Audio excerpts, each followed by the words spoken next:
Morning students.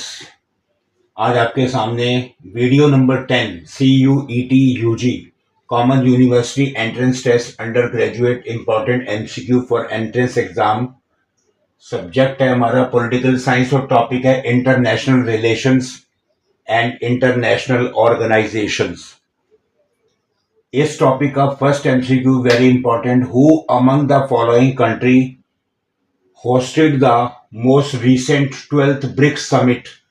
नीचे लिखो में से कौन सी कंट्री ने अपना 12वां ब्रिक्स समिट होस्ट किया था ऑन 17 नवंबर 2020 को वर्चुअली ड्यू टू कोविड-19 आ जाने की वजह से, कोविड-19 पेंडेमिक आ जाने की वजह से 12th ब्रिक्स समिट होस्ट किया था।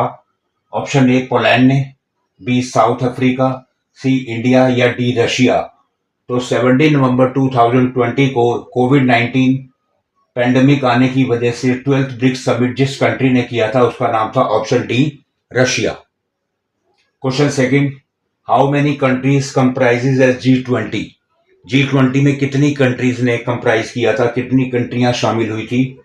Option A 19 countries and European Union, B option B 20 countries in excluding European Union, या 20 countries and the African belt and none of the above. तो G20 में जिन कंट्रीज ने कंप्राइज किया था वो था option A 19 countries and European union, यानी 19 plus European union मिलाकर 20, G20 बन गया। The new development bank NDB formally refer to as the new development bank नीचे लिखो में से किसे रेफर किया जाता है। Option A BRICS development bank, option B world bank, option C international monetary fund या ऑप्शन डी WTO। तो न्यू डेवलपमेंट बैंक NDB जिसे रेफर किया जाता है वो है option A BRICS development bank. BRICS में 5 कंट्री थी, इनको रेफर किया जाता है। Question 4, inter migration refers to. Inter migration नीचे लिखो में से किसे रेफर किया जाता है। Option A moving back to where you came from, जहां से आप आए वहीं वापस चले गए। Option B moving into a new country, आप किसी नई कंट्री में चले गए। Option C moving to a different state और कंट्री, आप किसी अलग स्टेट में या किसी अलग कंट्री में चले गए। या moving within a state, या अपनी ही स्टेट में एक जगह से दूसरी जगह चले गए, इसे इंटर माइग्रेशन कहते हैं। तो ऑप्शन डी करेक्ट है, moving within a state.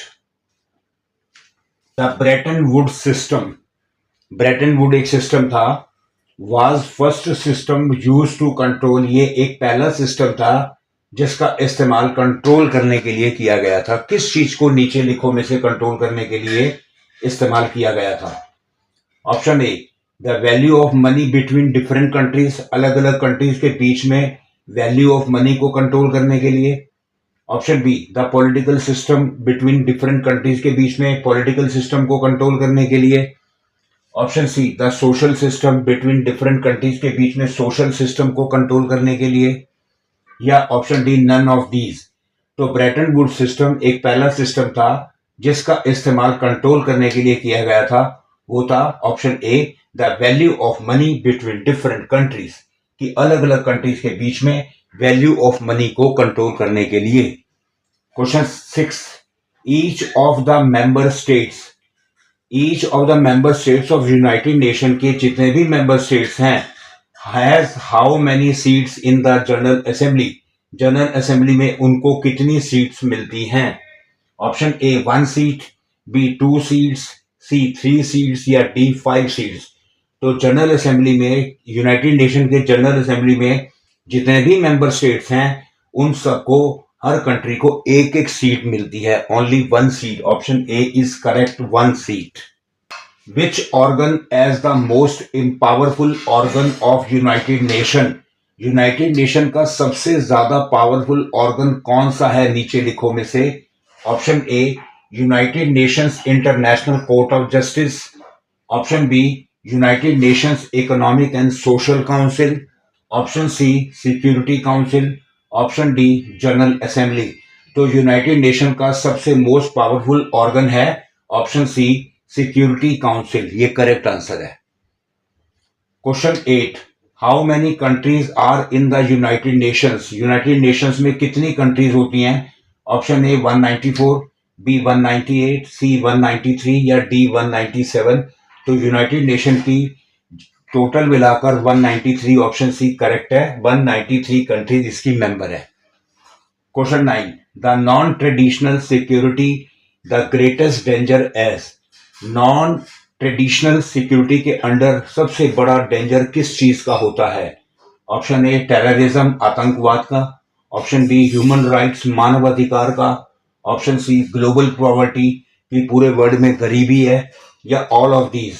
तो greatest danger non traditional security में ऑल ऑफ दीज, यानी टेररिज्म का भी, मानवाधिकार का भी और ग्लोबल पॉवर्टी, तीनों का खतरा है, इसलिए all of the above correct answer होगा।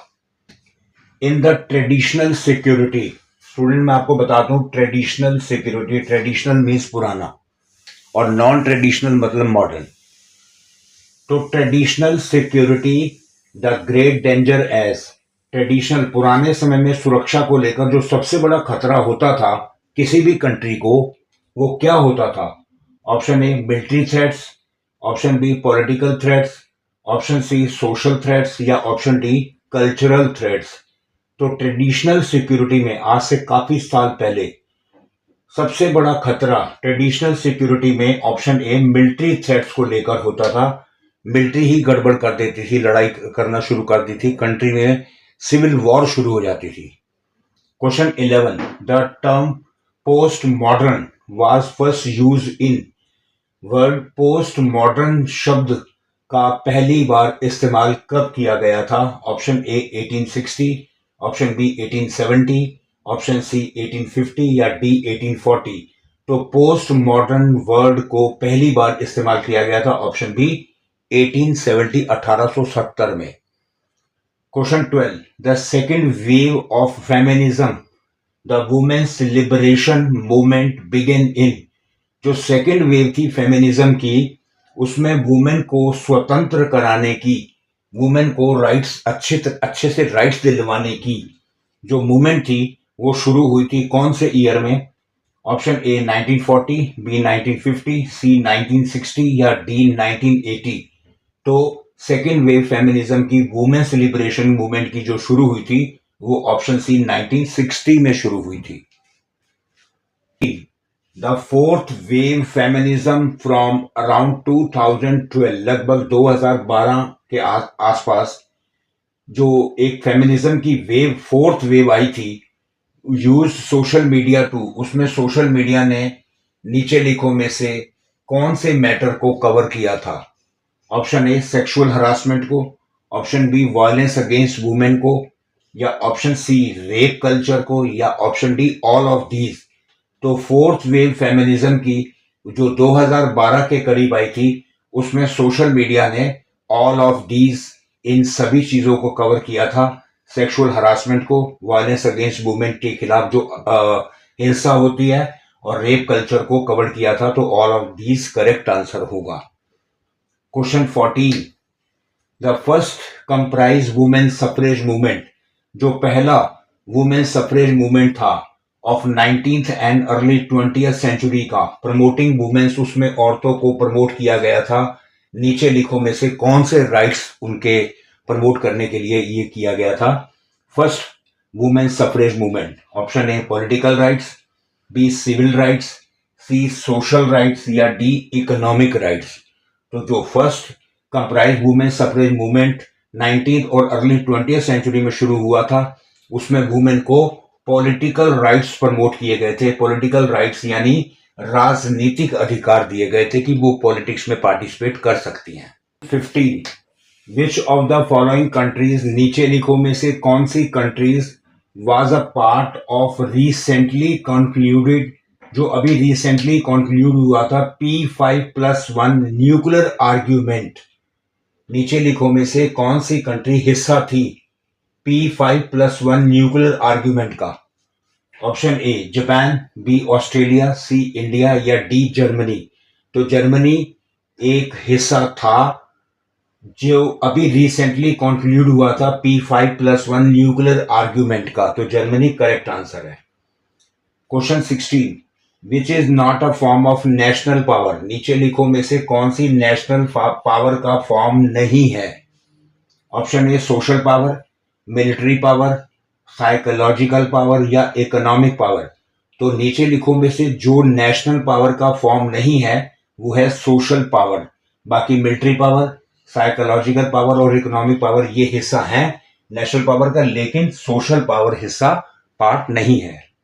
Question 17, which is also called as total disarmament, total disarmament को नीचे लिखो में से क्या कहा जाता है। टोटल डिसआर्मामेंट का मतलब होता है पूरी तरह से अपने हथियार समाप्त करने हैं और कोई हथियार नहीं बनाना है, वेपन्स नहीं बनाना है।